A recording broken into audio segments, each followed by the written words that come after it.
परमपूज्य परमात्मा एक सेवक मंडळ नागपूरच्या वतीने 26 जानेवारी 2025 रोजी प्रजासत्ताक दिनानिमित्त वार्षिक हवन कार्य, झेंडा वंदन व मानव धर्म भव्य सेवक मेळावा पार पाडण्यात आला।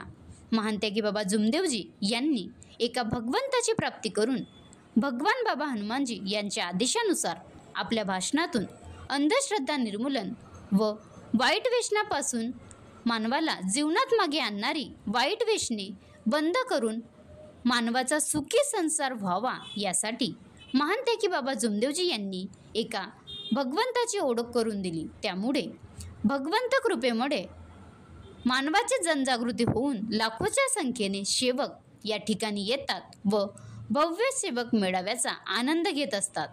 या कार्यक्रमाचे अध्यक्ष माननीय राजू मदनकर, परमपूज्य परमात्मा एक सेवक मंडळ नागपूर, चंद्रशेखर बावनकुळे, कॅबिनेट महसूल मंत्री आशिष जयस्वाल, राज्यमंत्री श्यामकुमार बर्वे, खासदार रामटेक लोकसभा क्षेत्र, कुपाल तुमाने विधान परिषद आमदार, नरेंद्र भोंडेकर भंडारा पवनी आमदार, परिणय फुके विधान परिषद आमदार, सुनील केदार माजी आमदार, टेकचंद सावरकर माजी आमदार तसेच SDO तहसीलदार, ठाणेदार, BDO उपस्थित होते।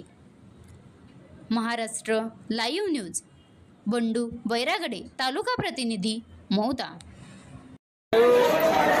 तर्फे बंडू बैरागडे तालुका प्रतिनिधी आज परमपूज्य परमात्मा एक सेवक मंडळ नागपूरच्या वतीने मौदा आश्रम या ठिकाणी भव्य असा सेवक संमेलन मेळावा या ठिकाणी होत आहे।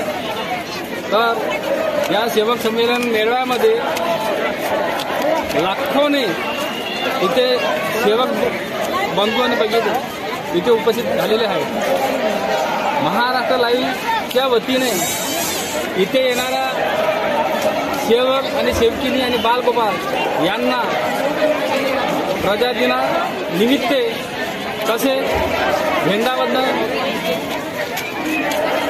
हवन कार्यनिमित्त सर्वांना महाराष्ट्र लाईव्हतर्फे शुभेच्छा देण्यात येत आहेत। धन्यवाद।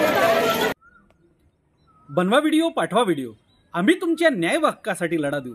ताज्या बातम्या व घडामोडींसाठी पाहत राहा फक्त महाराष्ट्र लाईव्ह न्यूज।